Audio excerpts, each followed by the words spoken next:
Welcome to the White Sox Recap podcast. I am Ryan McGuffey. SoxFest is back for the first time in 5 years in a new format, in a new location, and we are there, here at the Ramova Theatre. Plenty of guests featured here over the next couple of days this weekend, including 2005 World Series hero Mark Buehrle. But some of the big highlights will include some of the White Sox top prospects, many of which I caught up with here at the Ramova Theatre. Coulson Montgomery, Bren Meidroth, Bren Montgomery, and Hagen Smith, who was just ranked as one of the top 2 left-handed pitching prospects in baseball with teammate Noah Schultz. We'll hear what to expect in 2025, why they are motivated to be the group that changes the narrative in Chicago, and when will we see some of these guys. They're tabling personal goals and keeping their heads down and their eyes on the prize. Some in 2025, some maybe in 2026, 27. 4 of the White Sox top prospects on this edition of the White Sox Recap podcast that starts right now.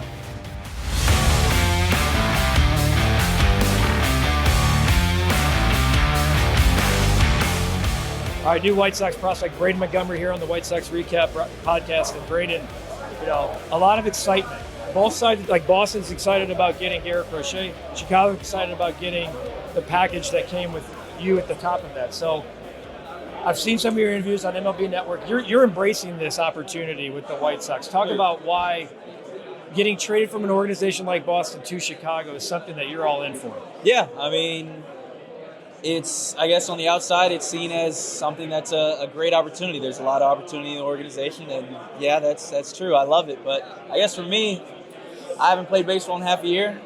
Whoever wants to let me put on a uniform and suit up, I'm ready to go. So I'm excited to. I've got some family out in Arizona, so it's nice to be in Arizona. But I'm excited to play some ball. Yeah, and of course everyone's going to ask, how's the ankle? How are you feeling? But you're ready to go full go once it comes time here in a few weeks. Yeah, full go. I'm ready to go right now. So people fall in love with prospect rankings. It's something just everyone does. Chris Getz has been able to turn this system around pretty quick. A big trade like that can happen. You have 6 of the top 59 prospects on MLB Pipeline, you being one of them. When you look around this room and seeing the talent that's here, is that a motivating factor for you guys as a group that, man, we can all do this together and really change the narrative of what the Chicago White Sox are? Yeah, 100%, especially with how young the group is. Everyone's so relatable to one another. I think it's going to be awesome. I know the guys are real positive, and there's some good ball players too. So, how do you, because you're a college player, you can get to the big leagues a little bit quicker because of the baseball you've played. How do you table the expectations and the excitement of trying to get to the big leagues and also just going out and doing your job, putting your head down and let the results tell the story? Right, yes. With it being my first year and having no pro ball under my belt, I try to eliminate any expectations just because it's hard to create that when I don't even know what pro ball is about. But there's unlimited excitement. I know that if I can stack good days on good days, then at the end of the year, it's going to be a great year. So that's what I'm excited about. You're going to get to see some White Sox fans this weekend. This event used to be a staple for the White Sox. They did it every year, and COVID kind of changed that, and it's the first time in 5 years that this event's back. What about the city of Chicago are you hoping to learn? And what about the city of Chicago are you guys trying? Look, there's 2 teams in this town, and I think everyone that covers the White Sox understands which side gets talked about more. Maybe you guys can be the group that changes it. Yeah, 100%. That's the plan. I'm excited just to learn about the passions of the White Sox fans. I've heard that the fan base is a passionate one, but obviously the past few years haven't been, I guess, what they would have wanted. And so I'm excited to bring a little bit of excitement back to the South Side. What does a successful 2025 season for Bren Montgomery look like? For Bren Montgomery to have a successful year, it includes a lot of wins. It includes great energy from the guys, because I think that great energy is one of the best things that feeds into those wins. And so, yeah, I think if I can help impact the guys by keeping the energy up, I think there'll be a lot of wins. And those 2 things, I think, will make sure that any numbers that I'm worried about will be good by the end of the year. So I think if I can focus on that, then everything else will take care of itself. Everybody talks about tools and grades.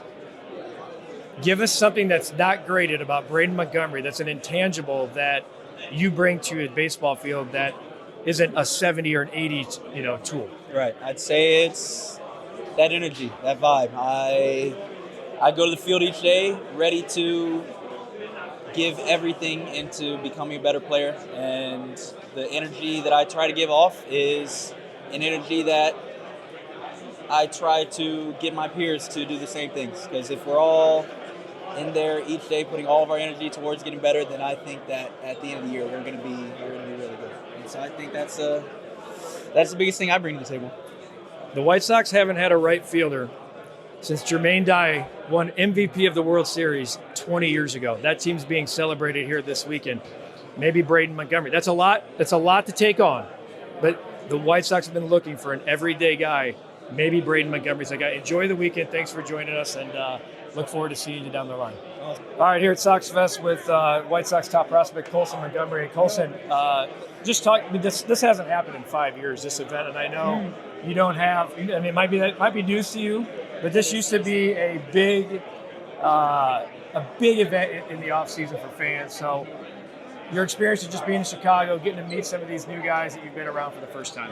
I mean, it's awesome. It's very exciting. So I was really excited to meet all the guys that we got in the crochet trade over in the Red Sox, because I played a couple of the guys, so it was really cool just to talk to them. And I mean, you kind of just talk about like what the experience is going through the trades and things like that. So safe to say, I'm happy these guys are on our side now. So that'll be really cool. But being out here on the SoxFest is going to be really fun. You've been kind of part of two different phases of the White Sox. When you got drafted, there was a lot of hope, and the White Sox were supposed to be the next big thing. And then, obviously, we talked about it on the Zoom a couple months ago, just the way the season went here at the professional level. And then you struggled, too, admittedly, in Charlotte. How did you kind of table the idea of coming up to make your big league debut in a season that you could have easily been called up and just finish your stuff down there in Charlotte and then go to fall ball and kind of have a high note to go into the offseason? Yeah, it's like I've been saying too, is I'm guilty. I was just looking a little too far into the future, and I really wasn't worrying about where I was at when I was in Charlotte. I was constantly, if I had a good game, I was kind of thinking, I'm going to get called up, other than just sticking to the process and just getting better, because I know I'm going to have a long career, so I just kind of was looking too far into the future. But going to the end of the year into the fall league, I kind of just shifted my mindset of I'm just going to do whatever I can to help the team win. And what changed in the fall league? Like, what were the results you were looking for, and what were the results that you got that you could take into the offseason? Yeah, I kind of just changed my mindset. I was just going out there, and I'm not saying I was trying to have like a little emotion while I played, but sometimes that's what I need to do, is just get myself to the next level of, I was just going out there and I was just going to try and beat everyone. I didn't care if it was the fall league, I wanted to win the game. So, and I feel like it kind of rubbed off on some of the guys on my team. So, and the biggest thing was I was just going there and I knew I needed to get better as a baseball player, get more at-bats, and just have more really good at-bats. I played third base, but that's fine. That's whatever. You talked about meeting some of the guys in the crochet trade. Now that, the roster, or at least the prospects, look, the system has changed. Oh, yeah. The amount of top 60 guys, you have 6 in the top 60. 41 and 121's out there for everyone else to talk about. But when you're in this room with those guys and thinking about what might be next for you guys, and not just 25, but 26, 27, and in the future, what does that do for your motivation? Yeah, I think for all of us, it motivates us a lot, because we see the people in this room, we see what people say about us online, and like the MLB and the prospect and the rankings, and we see all that stuff, but I think we all have the same mindset of like all that stuff really doesn't mean anything. So I think we're all on the same page. We just want to get to the big leagues and kind of try and turn everything around. We're not really trying to put a whole bunch of pressure and expectations on ourselves. We're just going to go up there and we're just going to do what we do, So we don't make promises or anything like that, but you just know that we're going to give it everything we got, and we're just going to try and win every single day. Last one for you. How do you table the emotion and expectation that you have for yourself of trying to break camp and make your major league debut, and just trying to go out there, put the work in, and let the results do themselves, and let that decision be made? Yeah, I think one of the biggest things is I've been having a lot of expectations and pressure on myself since I was in high school, so I just kind of try and think of all this as the same thing. I dealt with it when I was a younger kid. I can deal with it now. It's a bigger stage and everything, but I'm not trying to make it seem like it's a bigger stage. Just going out and playing with my best friends. Appreciate it. Coulson Montgomery joining us. With Hagen Smith here on the White Sox Recap podcast. And Hagen, a lot of talk, obviously, in the last couple of days about the White Sox having the top 2 left-handed prospects in all of baseball. A, what does that distinction mean to you? And B, how do you table maybe that noise and just kind of put your head down and prepare to do your job? Yeah, it's really cool. Just a good mention for that, obviously, with Noah. He's a great pitcher, but, for me, like you say, like trying to cancel it, it doesn't really mean anything to me. I haven't even played a full season yet, so, I'm just ready to get out there and throw. Yeah, what's the last 12 months been like for you? You're pitching for Arkansas, you get drafted, in the top 5, and, the White Sox at the major league level are kind of going through this dark cloud of the season where everyone's talking about them for the wrong reasons. And then here you are, the system's kind of completely flipped in a calendar year, and you're a big part of it. Yeah, it's been a crazy year, honestly, but, I'm really happy where I am and what I've done the past 12 months, like you said. So you look around this room and the talent that's coming, and nationally and locally, a lot of talk about 41 and 121. It had nothing to do with anything that you guys did. Can you take that dark cloud of what has happened in the past and collectively, like as a group, be motivated that you can change the narrative together as you come up together? Yeah, for sure. I wasn't a part of the group that happened, but obviously no one wants that to happen in a season. I think definitely motivates everybody. I know probably for me, I don't want that to happen whenever, hopefully I get up there one day and I want to help the team win. So hopefully it motivates everybody to help us win. What's a successful 2025 season for Hagen Smith? I don't know. I don't want to put any expectations on myself in my head or anything, just because I'm just trying to pitch good wherever I'm at, and hopefully I don't want to play GM in my head. When you look around, is there a guy that, let's maybe position player that you're like, damn, either I've played against him or I've played with him, and I'm just glad I don't have to face him at some point in the big leagues? Yeah, it's nice that Braden came back over here. Playing against him in college, I played against him for 2 years. One when he was at Stanford and one who was at A&M, and he's a great player. You can go watch him play. He's crazy good, and I'm glad he's on our team now. You're talking to pitchers, regardless if they're a 10-year vet or have played for 10 days at the big league level, there's always talk about feeding off of the other guy's start. When you look at the arms in this room, both at the big league level and the guys that you're going to be coming up with, is that something that you can be picking from each other, even though you might have different skill sets? Yeah, for sure. That's definitely helpful. Everybody knows something can help out anything. So I'll try to pick people's brains whenever I can. All right, Hagen Smith on the White Sox Recap podcast. All right, here with Chase Meidroth at SoxFest. And Chase, it's probably been a whirlwind of last 6 weeks or so for you. I heard you talk about your reactions just from the trade, but now that you're actually a member of the Chicago White Sox, you're getting to meet some of these guys for the first time. You knew some of them from the Red Sox system. What has been the last 6 or 8 weeks for you? Honestly, not much has changed. The workouts stay the same, and what I'm doing in my offseason stays the same. The only thing different is I show up in a different jersey in spring. So last year you had a great year at AAA. One thing that's lacked here in Chicago is guys getting on base. And one thing you'll learn about the South Side and the fans here is they like, the scrappiness. Maybe you don't even like to be called scrappy, but what is the key for you? What is your approach at the plate? Because it's different than the White Sox have had in the last 5-10 years.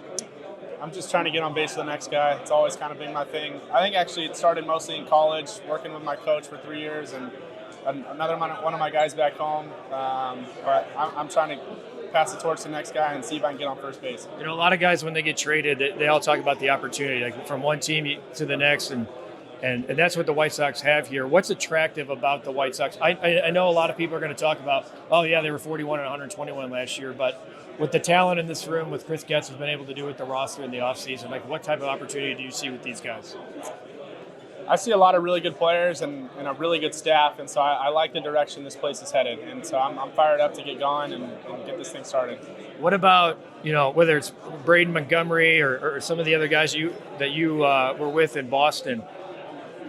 Tell us something about one of those guys that you think maybe Chicago doesn't know about. Braden's one of those guys no one really saw in the minors, so they plop him in the middle of rankings. Everyone gets falls in love with rankings. Like, give us something about Bren Montgomery that Chicago doesn't know.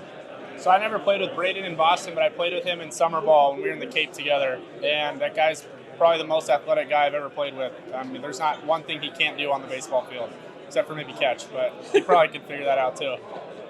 We talked with Chris Getz at length last week at our studio, and he talked about you at length as well and said, you know, this guy has a chance to break camp with us as our starting second baseman. How do you table those words or maybe noise, even that's from the team's GM, and just put your head down and try to win a job coming out of spring training? I mean, yeah, that's everything you want to hear, but, you know, I got to show up and do my job and be a good teammate and take care of like work every day in spring training. So I'm excited to get out to Arizona with all these guys and get to work. And lastly, just the motivation behind a group of guys kind of coming up at the same time. Do you guys, and you're just getting to meet some of these guys, but is that kind of a rallying cry you guys could do together? Like, you are all starting your big league career together, and there's this stink or stench or black cloud on what has been before you that you have nothing to do about. Is that a motivating factor for you guys? 100%. Well, I mean, everyone's counted us out, and so I think a lot of teams I've played on, it's been like that. So I love the spot we're in. Chase Meidroth here on the White Sox Recap Podcast. All right, a lot of good stuff there. I really liked what Bren Montgomery had to say. The guy's bringing energy. He has a great smile. Not that a smile matters much when it comes to the baseball field. And I didn't want to put any pressure on him by saying, you know, the White Sox have been searching for a right fielder for the last 20 years. Chase Meidroth seems like a no-nonsense guy that's going to put his head down and do the little things to get on base and record an out. And I think Sox fans are probably going to like that type of play. Hagen Smith just going to go out there and do his job, while Coulson Montgomery seems to be motivated by the pressure he's not putting on himself. And maybe that caught up to him in 2024.